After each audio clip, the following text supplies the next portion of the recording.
What's up, y'all? This is Revolutionary Fitness Radio, episode 19. The revolution will not be televised. The revolution is here. Welcome to another episode of Revolutionary Fitness Radio. I'm your host, Sean Garcia, and this is the podcast dedicated to bringing health, fitness, and wellness to the people. Our goal, empower you all to understand your body, treat it well, and give you the tools to become an agent of change in your community through helping others. Let's move together. The perseverance of a rebel, I drop heavier levels, it's unseen to heard. A king with words, can't knock the hustle, but I've seen street dreams deferred. Dark spots in my mind where the scene occurred. Some say I'm too deep, I'm in too deep to sleep. Through me, Muhammad will forever speak Greek. Brothers with handshakes on ghetto landscapes, where a man is determined by how much a man make. Pop cognacs and spit old raps with young cats with cigarettes in their ear. Niggerish they appear under the FUBU is a guru. On today's episode, we have on Erwan Le Corre, founder of MovNat. MovNat is a physical education and fitness system based on the full range of natural human movement abilities. These include the locomotive skills of walking, running, jumping, balancing, crawling, climbing, and swimming, and also the manipulative skills of lifting, carrying, throwing, and catching. Their motto is, "How we move is how we train." Natural movement as a fitness concept started when Erwan was just working in the forest, and you can obviously go on his website and read more about him. But before founding MovNat, Erwan spent a lifetime pursuing what he deems true fitness, from France to Brazil, jiu-jitsu to George's Herbert. He studied and synchronized ancient fitness methodologies into what is now known as natural movement fitness. MovNat is the result of that. They're currently based out of Santa Fe, New Mexico, and the natural movement experience they're trying to bring it all around the world through workshops and retreats, and starting affiliate gyms and certifying trainers throughout the country and throughout the world. And for us here at Revolutionary Fitness, we incorporate many of the teachings of MovNat. We hope to include more, but we understand that the concept of moving naturally is something that we all need in our life, and especially us living in low-income, underdeveloped neighborhoods. This is a great concept on how we can reconnect with our bodies in a very affordable way. We don't need any fancy equipment. All we really need is ourselves and the desire to want to make a deeper connection with our world and with others around us. So hope you guys enjoy the show. All right, guys, so we're here with Erwan from MovNat. Very excited to have Erwan on the line. Erwan, how you feeling? Feeling great, man. Awesome. Thanks for having me on board today. Good to have you. So the question we ask everybody to start off the interview is just, how did you get into health, fitness, and living a fit lifestyle? Well, as regarding living a fit and healthy lifestyle, it's always been there in my life. I mean, movement-wise, I started very early because, and we all did in some ways at least, we move naturally. That's what we do as humans. Look at kids and what they do spontaneously before they ever have any notion of what so-called real fitness is. They climb and balance, they jump, they run, they do all these things that are natural movements. So I've done that a lot when I was a kid because I was lucky to grow. The house where we lived was right there next to woods with hills, and so it was like a fantastic, gigantic playground for us. And plus, on top of that, my dad would actually encourage me to go out, to be outside most of the time, to not watch TV. Anyways, we had like a black and white TV, no remote control, maybe 3 channels and programs for kids only twice a week. So anyways, we would spend our time outdoors. So, and then later, when I was a late teenager, I started to be interested in, lifestyle as a whole and being healthy as a whole. And later on in my life, I decided to fully dedicate myself to sharing with others what I've learned along the way, what I've applied in my own life, and then I created MovNat for that reason. Awesome. Well, a lot of folks who come to the Revolutionary Fitness classes, they see a lot of the techniques that we take from your philosophies because we implement them in the classes. Great. But can you talk a little bit about what MovNat is and kind of what the foundation of it? Obviously it's Move Naturally, abbreviation for that, but what's the real concept behind it? Yeah, it's an abbreviation for moving naturally. The whole concept is about natural movement. Natural movement is it's a trend that I have launched back in 2009 when nobody in the field of fitness was talking about natural movement, and then I have defined it and popularized it, and I'm still actively talking about that. So MovNat, natural movement, is the same thing. So what is it? You can see it in different ways. Let's say primarily it's a physical education system that is based on learning and developing the full range of natural movement skills that are natural to human beings. So that doesn't mean yoga, that doesn't mean Tai Chi, which are great disciplines, by the way, very helpful, very healthy and useful. But when it comes to the idea of natural movement, you want to think of what you would do, how you would move when you are in nature. And in nature, you would obviously interact with your environment. You would not try to set a clean little surface, clean little area for you to close your eyes and do your little poses and routines. No, you would actually engage with your direct environment. You will engage with the trees, engage with the rocks, engage with the dirt, engage with the environment, and then you would crawl and run and balance and climb and do all these things and maybe lift and carry things. And in a way that is practical, primarily practical, means that the usefulness of the movements that you do is directly, it's obvious, it's very tangible. You're jumping not because you're trying to do some form of plyometrics for your legs, but you're jumping because there's an obstacle in front of you. Yeah. And if you don't jump, then you fall in the gap, right? Very practical. So practicality is the number one quality of the idea of natural movement. So, and secondly, adaptability. Adaptability means that you can't close your eyes for mindfulness. You have to open your eyes for mindfulness. You have to open your eyes for adaptability. Means that, say, if, you have to balance on a fallen tree, you can't ignore that environment, and you actually have to adapt to the demands placed upon you by the environment or the situation. So that's the idea of natural movement. And MovNat is the training program and the certification curriculum for teaching and learning natural movement skills. So the first question I have is, how do you define what's natural? How do you determine that? Where is there a book on what's natural? Or are you just studying babies and the way they move? Are you just dropping somebody in a forest and letting them figure it out? What would define natural? Well, so I don't know of any book about natural movement, but actually I'm writing one. Yeah, nice. Be published in 2000, probably January 2015 by Victory Bell. You can approach natural movement two ways. One is to just think that what's natural, any movement is natural. You have a natural body, I have a natural body, we all do. Therefore, any movement that your body does is natural. And if that definition works for you, then fine. You can also say that a natural movement is whatever is spontaneous to you. So any movement you do, again, is natural. My take on natural movement, again, is that movement is natural because it resembles how the human animal or our ancestors or our current, I would say brothers and sisters in nature move.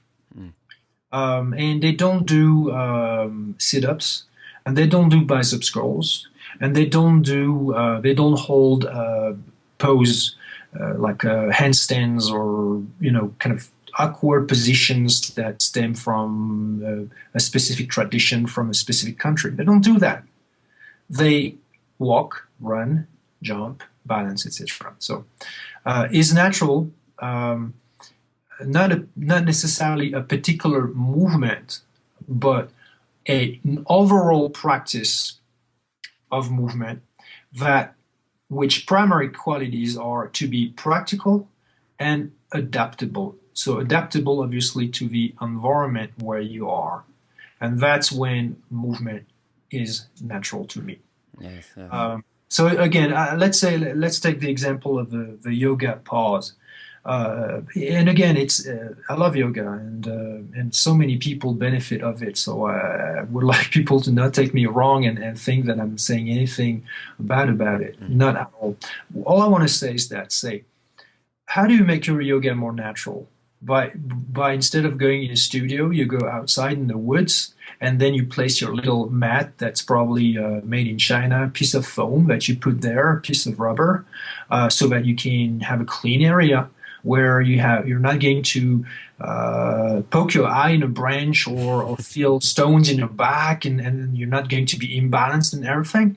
And then you're going to call that or believe it's a more natural yoga. Mm. Well, not exactly. You're just doing yoga in a more natural environment, but it doesn't change the nature, I would say, of the movement that you're doing or the positions that you are holding.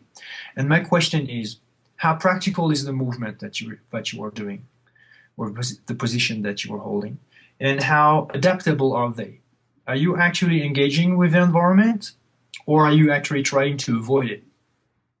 And I strongly suspect that you are actually trying to avoid the environment. Mm. So if you're climbing a tree, it's not you doing a perfect form, holding a perfect position. It's you fully engaging with the environment, being extremely mindful, not just to your to a specific position that has a specific form, which is a perfect form. There is no perfect form in natural movement. What is perfect is the form and pattern that adapts best to the environment at a given moment. Hmm. Well, that was gonna be my next question. Was we live in a world where there's tons of dysfunction these days, and people are moving dysfunctionally. So what would be their natural reaction to something? Do you think initially it would be bad, but then it would kind of adapt to whatever environment is dealing with? Well, it is a fact that modern humans have become really removed from natural environments, but also even from their body. Mm-hmm. Most people are alien to their own body, and their own body is alien to them. Yeah. So there's that disconnect. People live in their heads. And even usually what you observe in people who are active physically or try to be active physically is that even their physical activity is going to be removed from nature. It's going to imply some form of gadget, some form of plastic equipment that is going to maybe dictate how they move. For instance, you go to a gym and then you're going to have that machine for that leg movement, and you only do that leg movement with that particular machine. And then you go to another machine, and these machines are extraordinarily expensive. And it's just a big piece of plastic and metal and so-called technology that is, in my opinion, absolutely boring and completely useless, because this is not how your body is supposed to function. Your body is supposed to function again in natural ways, in practical ways, in adaptable ways. So it's hard actually for people to understand the simple concept of moving naturally. Kids get it right away.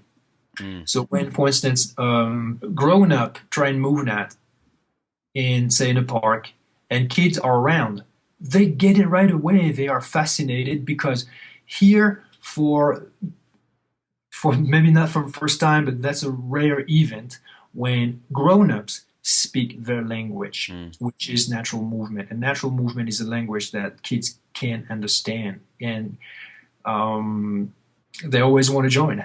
They always want to join because that's something they know. This being said, the main, I would say the main limitation is, one, adults tend to believe that natural movements is not fitness. It's just for kids. And because they believe that there's nothing to learn. It's just play. And that's a phenomenal misconception.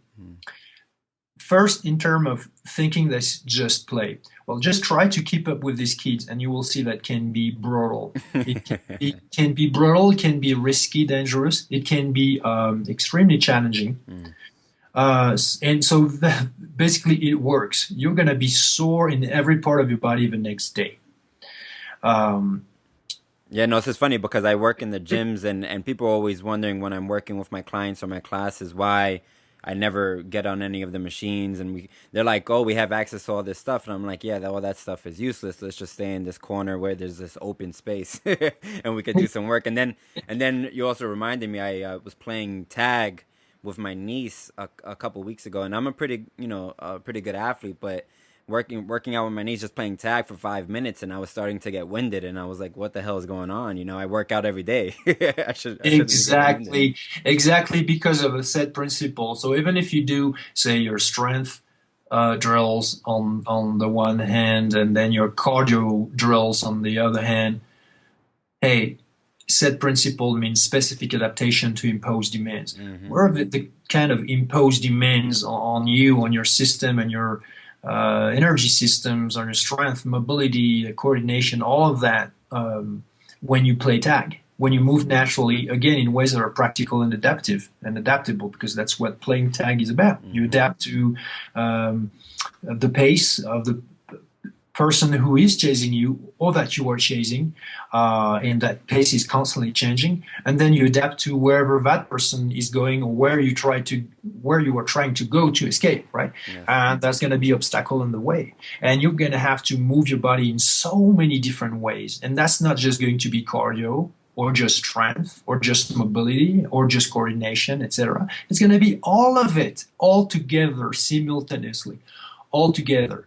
And that's going to require not just from your body, very both general and specific adaptations, but also from your brain. Your brain is going to work like crazy because your brain is going to have to manage all these movements.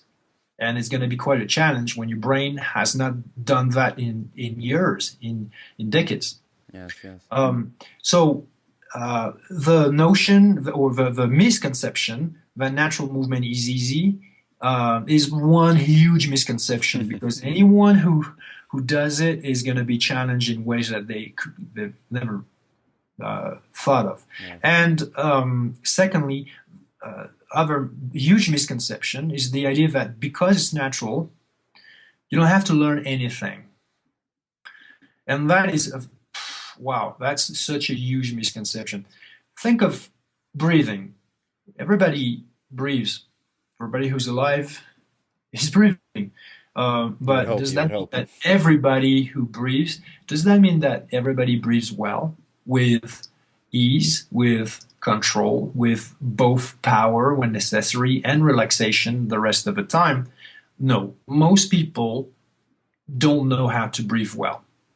And that is a natural form of natural movement, internal natural movement. That's a skill. So you can actually learn to breathe efficiently, right? That's the difference between effective and efficient. Everybody breathes effectively, but not everybody breathes efficiently. We teach you that as part of MovNat, actually as part of a physical education and fitness program, how to breathe well. That's one of the first thing, if not the first thing, that we address when we are going to train you. But then if you apply this reasoning to every other natural movement skill, then you understand that there's a lot of work to do, and that is education. It's a form of physics. It is actually a field education. So it is an education that's useful to life, that is useful for a lifetime, and that everybody should acquire. Everybody should be equipped with this baseline of physical competency for the practical situations of the real life. And we teach that. We teach you techniques, we teach you skills, and we bring your effectiveness to a high level of efficiency through technical practice and mindful practice. That's what we teach, and that's where people can benefit from our system. Definitely. And when I first discovered you about 3 or 4 years ago, I think I read an article or saw a video or something about your concept around the zoo human. Can you talk more about the zoo?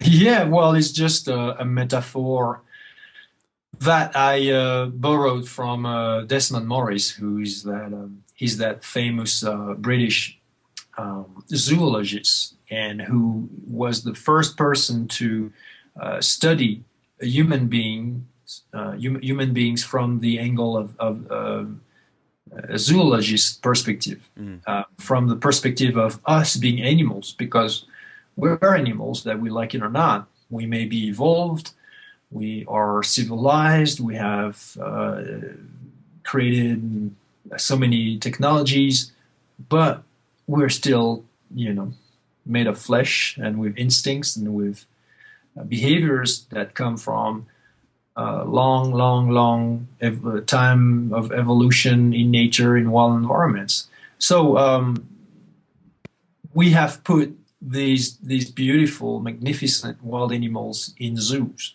and we like to go visit them and look at them, make fun of them, whatever.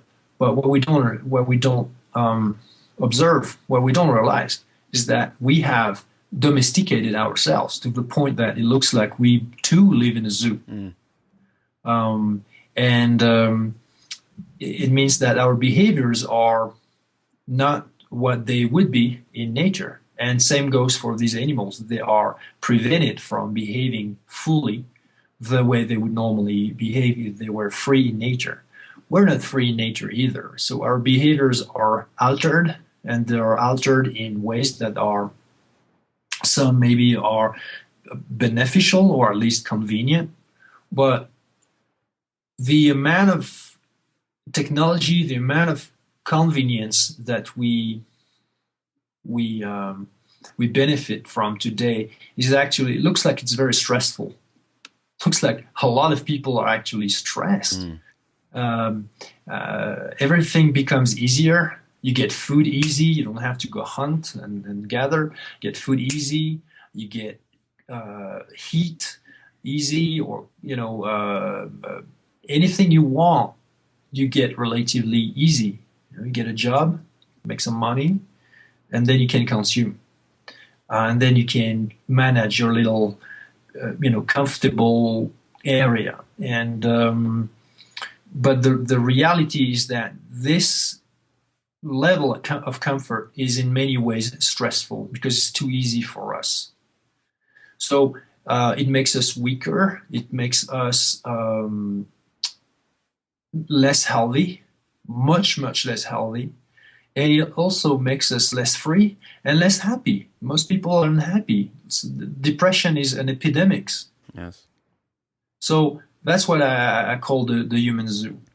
It's us living in a time where conveniences should make us extremely happy and super healthy, and yet it looks like it's the exact opposite.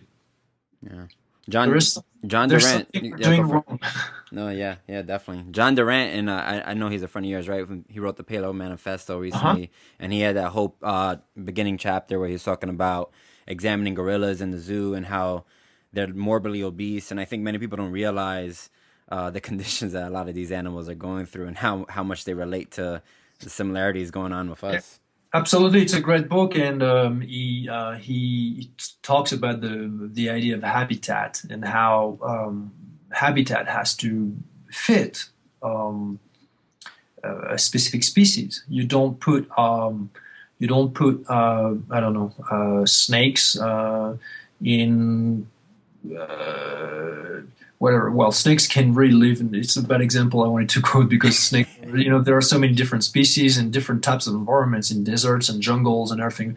Let's say you don't put a dolphin in the jungle and you don't put a monkey in the ocean, right? It's not a proper habitat. And if you try to do that, then you're going to have very unhappy and unhealthy dolphins and or monkeys. Why on earth would it be any different in us? And habitat is part of an overall environment. And the environment is so important. What's the environment? It's where you live. It's the air you breathe. It's the level of noise or silence. It's the amount of nature or lack thereof that's in it. It is how clean or how polluted it is. It is what you eat is part of your environment. Therefore, how you design your lifestyle is part of your environment. How much sleep you get, the quality of your sleep. And beyond that, how you move is obviously clearly a part of your environment. Mm-hmm. It's like you are, that's what I like people to understand. You are your own environment. And so you influence yourself in ways, good or bad, depending on how you behave, including even how you think, if you think positively or not. What you watch. Do you watch TV? How do you fuel your brain? How do you fuel your mind? How do you fuel your heart? How do you interact with people? What do you give? What do you receive? What's the nature of your relationships with people, with the world, with yourself? All of that is your environment. And depending on how you what is your environment and how you interact with it, you will have consequences, again, good or bad, positive or negative, healthy or unhealthy, making you stronger or making you weaker, making you more free or making you more confined and with less range of motion in life and less satisfaction. Great, this is great stuff. All right, well, let's take a quick break, and then when we come back, we'll talk more about how people can bring natural movement into their lives.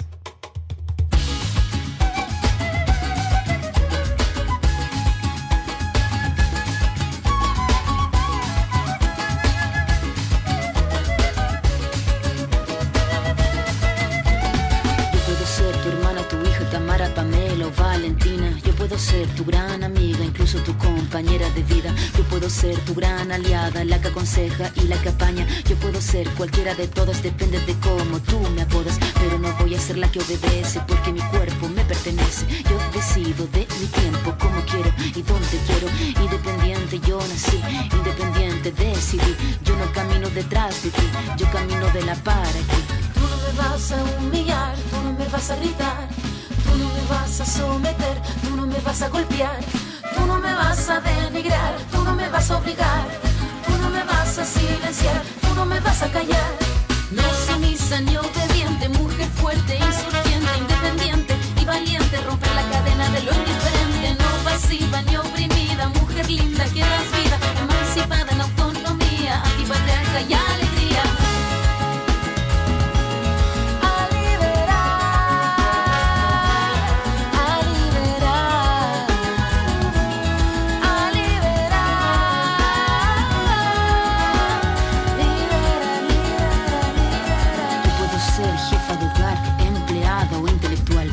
Ser protagonista de nuestra historia y la que agita a la gente, la comunidad, la que despierta la vecindad, la que organiza la economía de su casa, de su familia. Mujer libre se pone de pie y a romper las cadenas de la piel. Tú no me vas a humillar, tú no me vas a gritar, tú no me vas a someter, tú no me vas a golpear, tú no me vas a denigrar, tú no me vas a obligar, tú no me vas a silenciar, tú no me vas a callar. No sumisa ni obediente, mujer fuerte, insurgente, independiente y valiente, romper la cadena de lo indiferente, no pasiva ni oprimida, mujer linda que das vida, emancipada en autonomía, antipatriarca y alegría.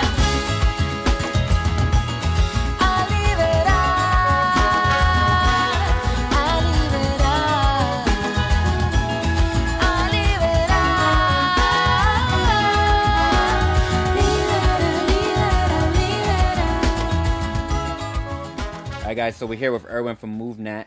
Before we left, Erwan was just breaking down a little bit about his concepts behind our environment, how it affects our movement, how it affects our lifestyles. And before we left, you were talking about, you know, that how our habitat affects our lifestyle in so many different ways, and our existence on this world. Would you know, many people who are listening are probably thinking, and I think this is an argument a lot of people make towards anyone who's making a push towards natural movement, or like the paleo folks, you know, the argument that, are you guys just saying that we should just tear down the cities and demolish all the technology that we have? Is that what you guys are arguing? Not at all. Well, currently we're using computers and the internet, and clearly we're using technology. We're surrounded by it.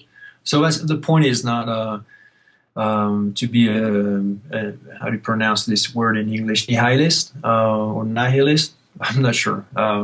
Sorry, I'm originally from France, so sometimes I'm not sure about how to pronounce such or such word. But no, not at all. It's not about, hey, you know, let's go back to living in caves. Let's go back to the jungle and destroy everything. You know, rage against the machine.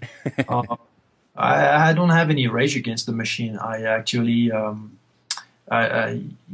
within the machine, because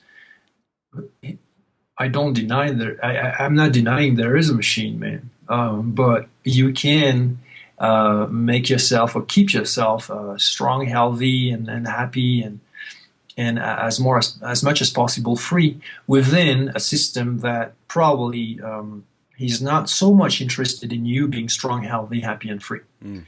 It's manageable, but if you do the work, it's about lifestyle and form of self-discipline, a form of self-empowerment. And what was the question already? No, you definitely, you answered it already. You know, I mean, because a lot of our listeners are obviously living in cities. I personally, you know, I live in New York City. In terms of trees or environment to interact with, you know, I'm talking about, like, there's like 1 or 2 parks in the whole city that we can go to. Yeah, that's also one of the misconceptions, that you absolutely must be in nature to naturally. Not at all. Look at you have a subway in New York, right? Mm-hmm. And I used to live in Paris, and we too have a subway in Paris. And you look at kids in the subway, and the moment they get in the wagon, what do? They climb the bars. Right? There are bars there, and the metal bars, and they climb, and they. So what are they doing? They're moving naturally, regardless of the environment being natural or not. Doesn't matter.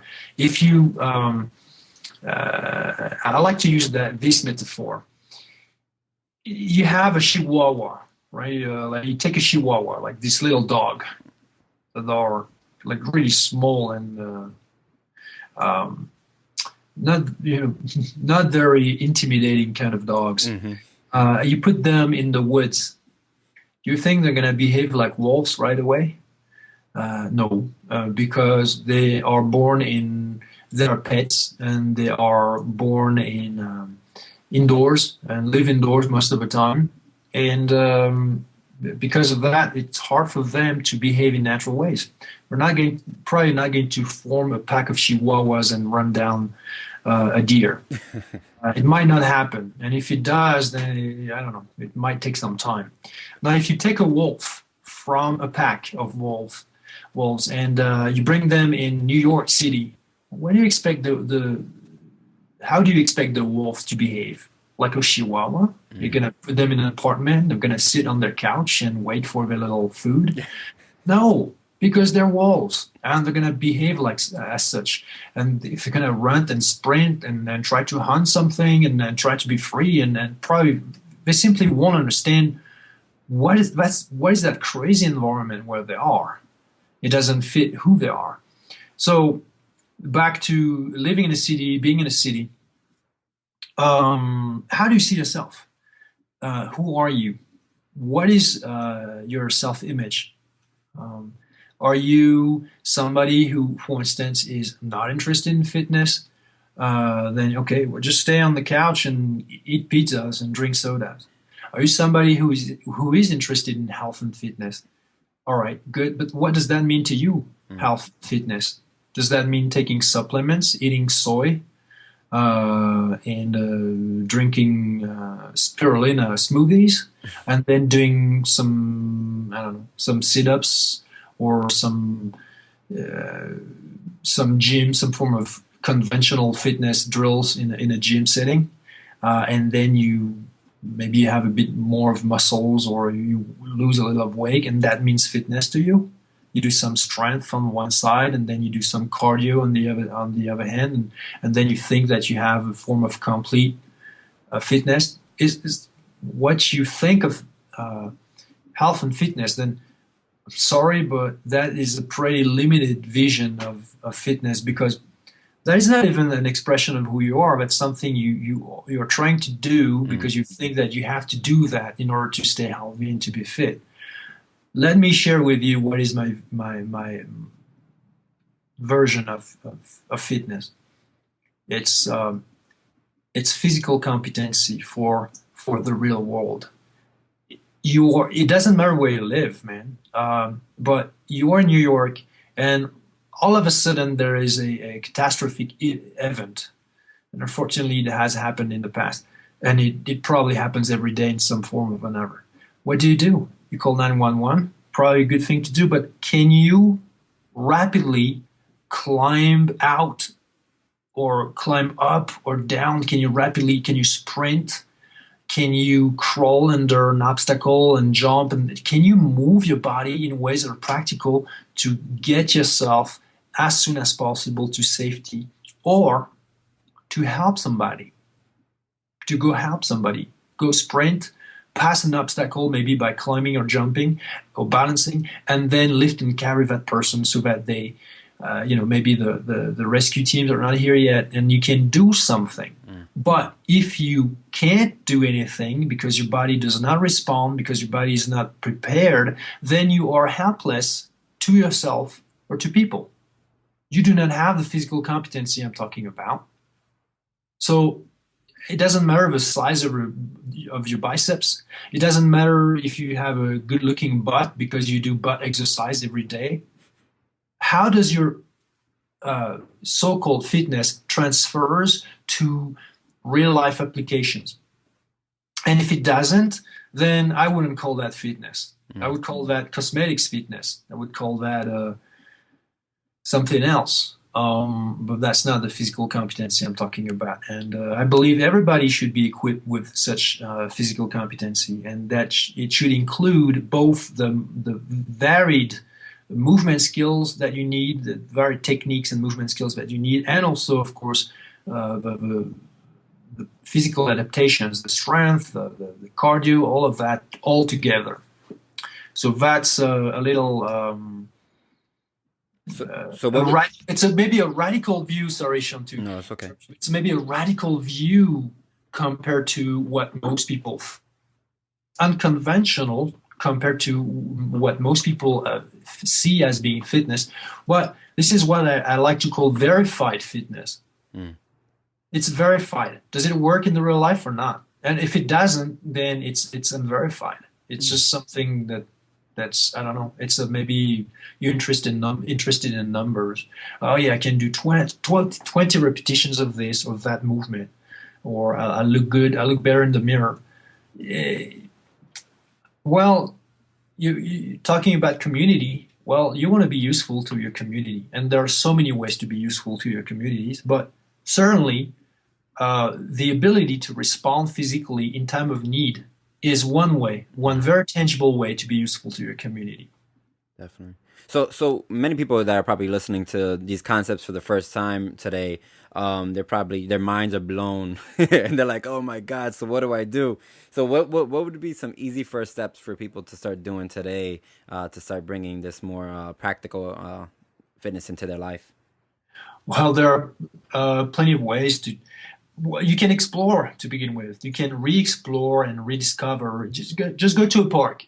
You go to a park and you look at how kids move. Unfortunately, less and less kids move or move well, because as early as 2 years old, you give them handheld technology, virtual devices, and then they have their iPads and their screens and tablets in their hands, and therefore they start already that early in their life to be disconnected from their environment, from play, from exploration, from movement skills, and it's a very, very sad thing to see. But you still find some kids playing. Just look at what they do and try to do the same.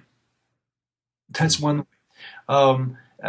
You can, and then you can think of what would be the ways that you may need one day to respond to real life situations. Moving a heavy piece of furniture because your neighbors, your friends are moving, and you need the strength to do it, but you also need some movement skills to do that well. How do you deadlift? How do you carry? How do you shoulder something? You can think of the necessity to, in a pinch, sprint. You can think of a necessity to pass an obstacle or a variety of obstacles by jumping. A lot of people are aware of parkour, for instance, and parkour shares similar roots with MovNat. It's a form of natural movement too. You can, for instance, be interested in parkour, though parkour has evolved with not being the full practice or the practice of the full range, of natural movement skills. So it's mostly jumping. It's a lot of jumping, some balancing, rarely some real running, and it's mostly in urban environments. But that's a good start. And you want to do manipulative skills, learning to lift and carry and different types of objects in different ways, in different environments. And that's the idea. That's the things that you can do exploratively to reconnect your body to its original movement mode, which is, again, natural movement. Yes. Beyond that, you can also go to MovNat.com and look at our journal, or it's also posted on our Facebook page, where every day we post what we call a mod that goes for movement of a day. So every day you get an inspiration.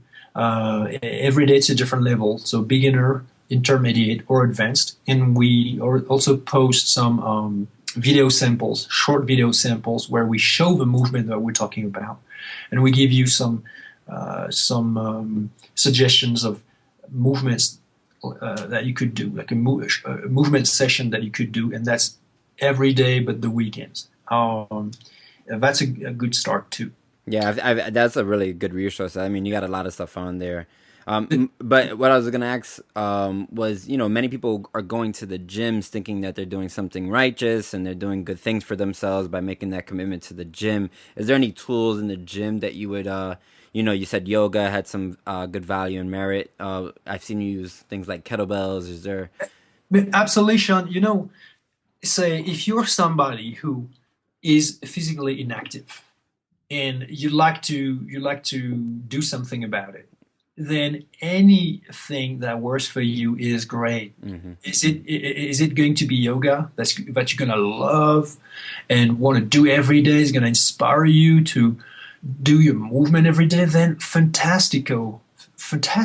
If it's even a conventional gym, commercial, global gym, and you're going to go work out there and you're going to do some form of bodybuilding exercise or cardio exercise using ellipticals, and that makes you feel better already, go for it.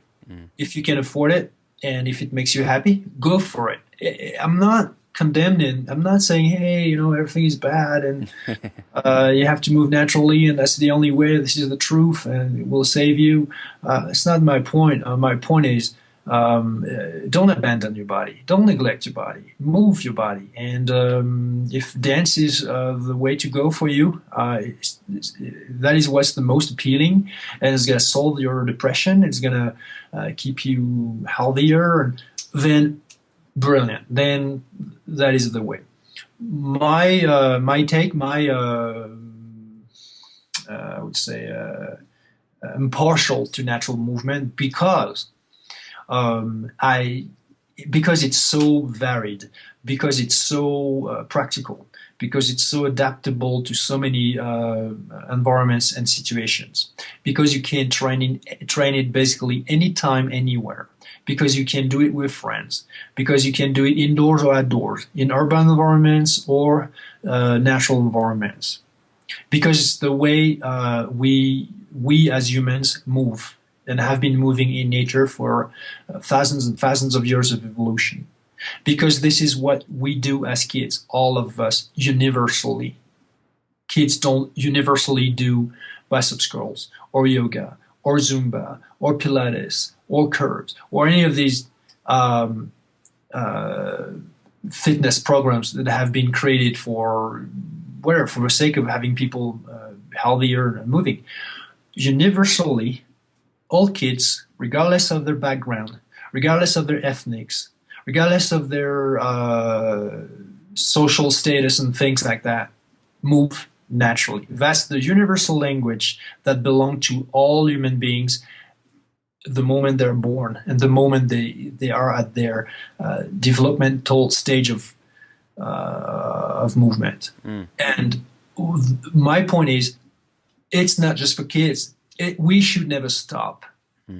And the second point is, we can evolve from primary, skills, primary abilities. Say, for instance, everybody can run or jump, even if it's not so good.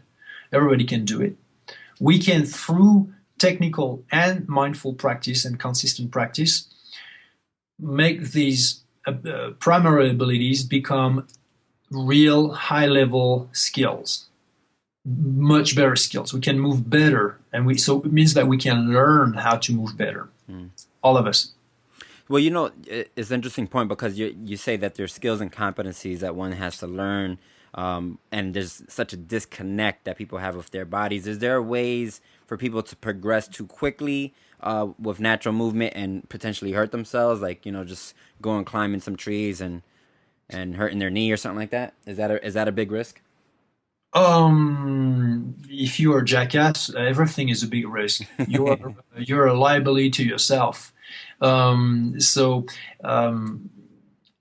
you're out of shape completely, or if you practice some form of fitness, but that is more specific. Say you do some jogging every day, or you do some general conditioning, but it doesn't mean that you're ready for.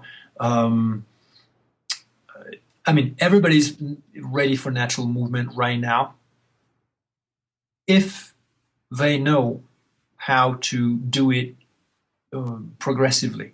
So scalability is one thing. Progressions of the practices, another important aspect. Safety is important.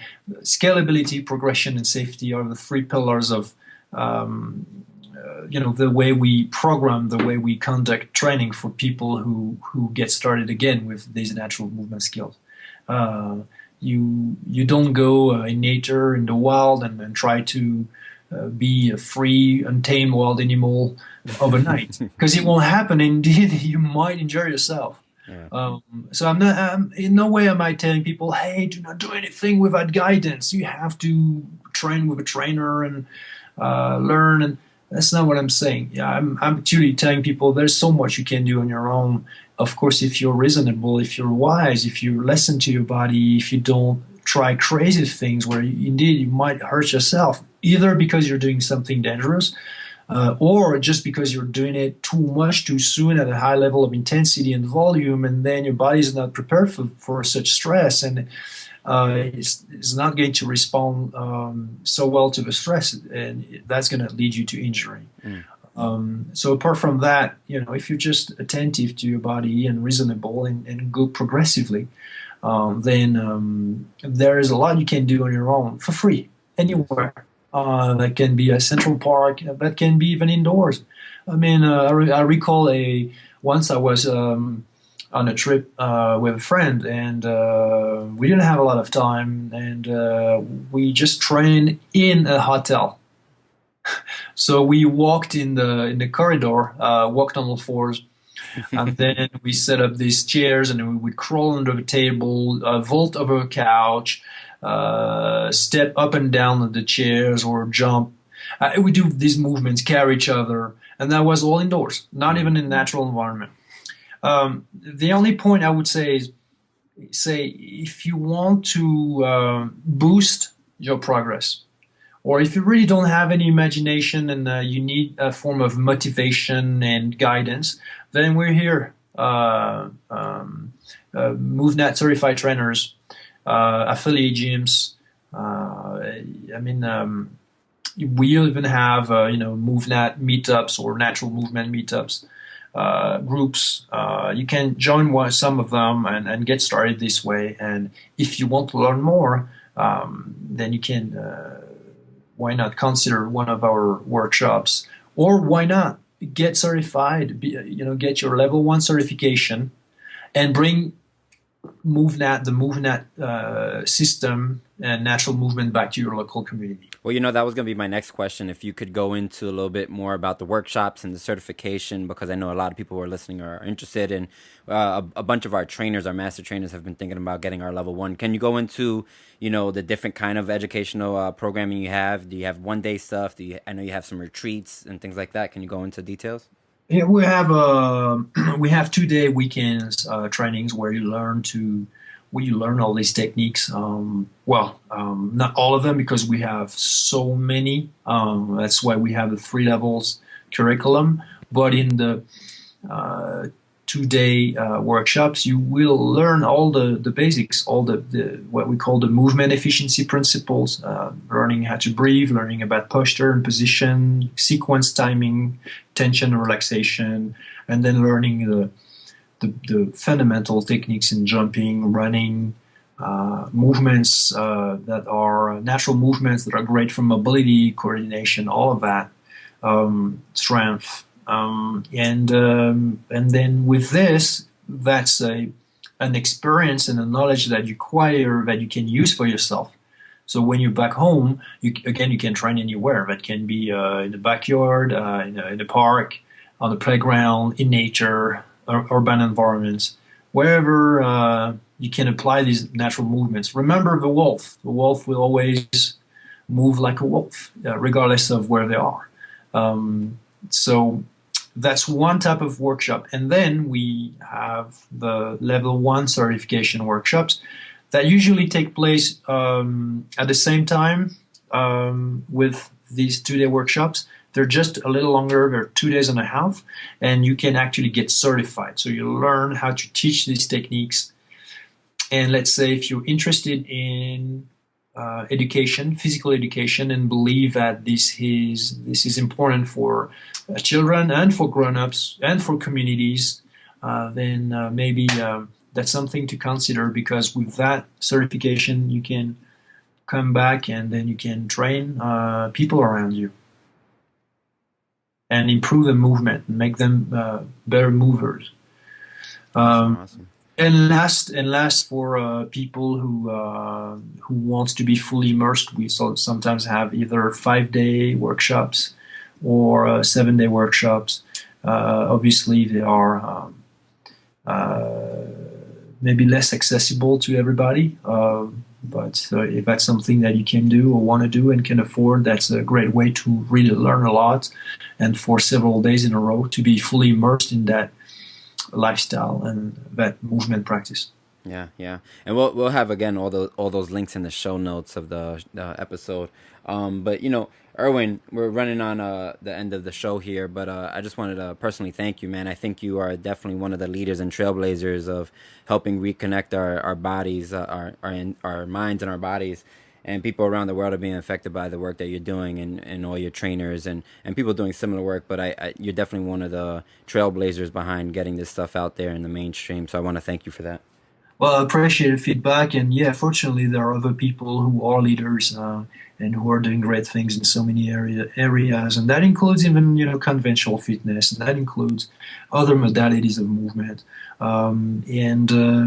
But we've got one life, and we have the ability to live wonderfully and to be happy, to be strong, healthy, happy, and free. That's my belief, and but we have to do the work. And I like to put it this way: if you can't empower yourself, who will? Definitely. So Erwan, if someone's trying to get in contact with you, what's the best ways for them to reach out to you? It's called MovNat.com, and it spells MovNat, MovNat.com. Get to our journal. The website is pretty clean in the sense of easy to navigate, and then you can access the movement of a day and get some form of inspiration already. Cool, man. Awesome. So try to find some local meetup, or just try to get some training from and through a certified trainer. Do you guys have a directory on your website for different trainers? We do. I'm not sure. I know that we're testing it right now, but it's going to be up very, very shortly. Awesome. Yeah. Awesome. We have hundreds and hundreds of certified trainers at this point worldwide.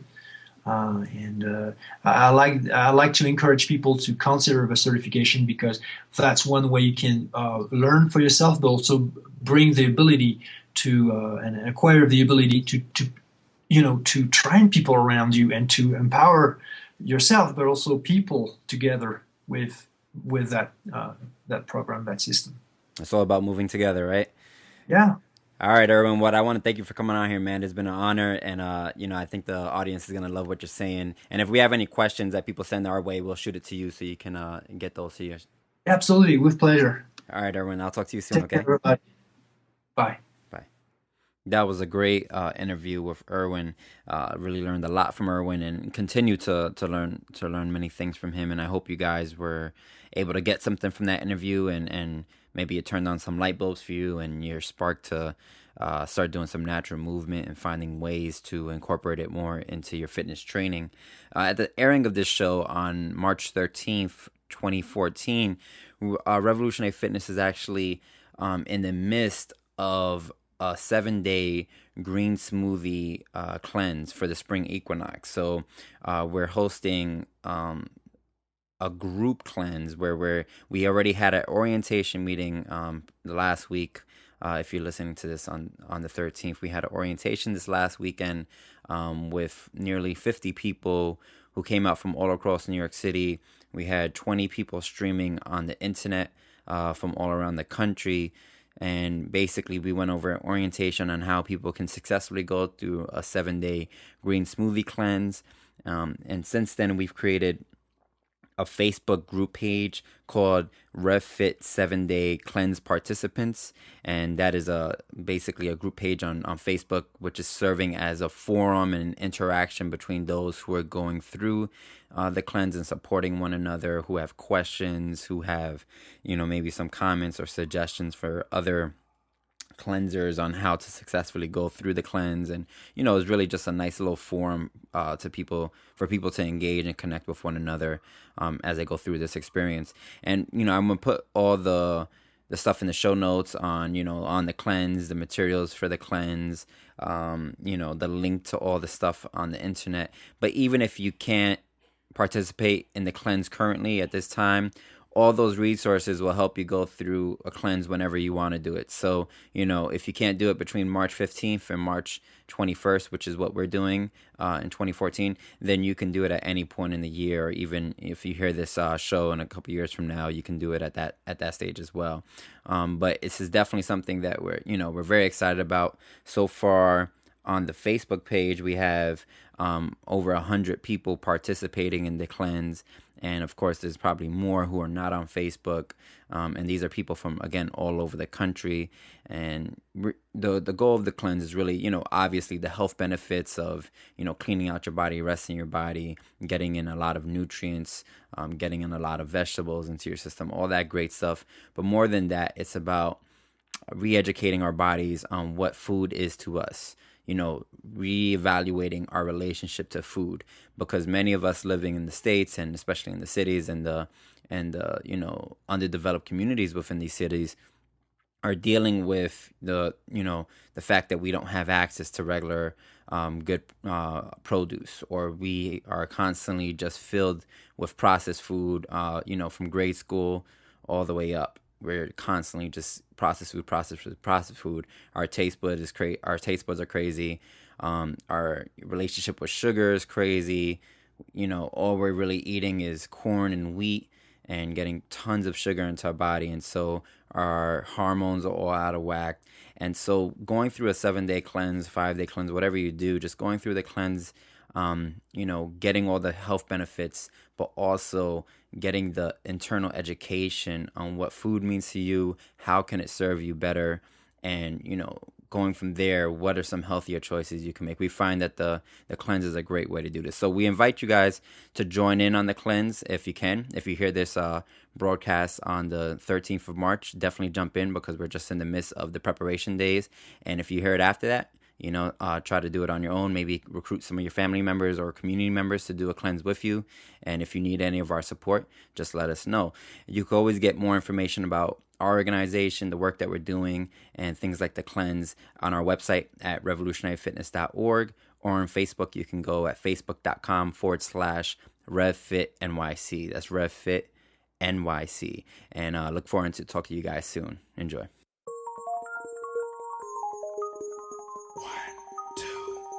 2, 3. Yeah, it's Slum National Underground Thunder bounce when I stop the ground. Like a million elephants, a silverback orangutan. You can't stop a train. Who wants some? Don't come unprepared. I'll be there, but when I leave there, better be a household name. Weatherman telling us it ain't gon' rain. So now we sitting in a drop top soaking wet. In a silk suit, try not to sweat. Hit somersaults without the net. But this be the year that we won't forget. 1999. And I don't need anything gold. Be what you wanna be, long as you know consequences are given for living the fences. Too high to jump in jail. Too low to dig, I might just touch hell. Hot, get a life, now they on sale. Then I might catch you a spell. Look at what came in the mail. I'm scaling